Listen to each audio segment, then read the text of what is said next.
ফেসবুকের মেসেঞ্জার থেকে কিভাবে অন্যের প্রোফাইল শেয়ার করব। ফেসবুকের মেসেঞ্জার থেকে কিন্তু আপনি চাইলে অন্যের প্রোফাইল শেয়ার করে অন্য আরেকজনকে দিতে পারেন।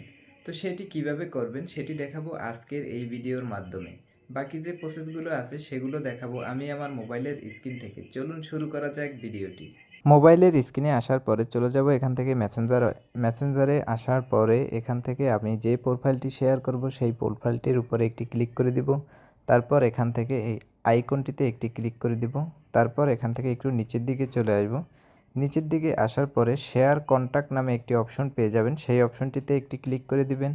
এটাতে ক্লিক করার সাথে সাথে কিন্তু আপনার সামনে সবগুলো চলে আসবে। আপনি যাকে শেয়ার করতে চান এখান থেকে কিন্তু আপনি তাকে শেয়ার করতে পারবেন। এখান থেকে আপনি এখানে সেন্টে দিলে সাথে সাথে কিন্তু এই প্রোফাইলটি শেয়ার হয়ে যাবে। তারপর এখান থেকে চলে আসি, আসার পরে এই প্রোফাইলটি যে আমি শেয়ার করছি এটার ভিতরে ঢুকে দেখি এখান থেকে কিন্তু উনি চাইলে সরাসরি প্রোফাইলে ক্লিক করে প্রোফাইলে ঢুকতে পারে এবং মেসেঞ্জারে চাইলে কিন্তু সরাসরি মেসেজ দিতে পারে। এখান থেকে মেসেঞ্জারে ক্লিক করার সাথে সাথে কিন্তু এই অপশনটুকু চলে আসবে।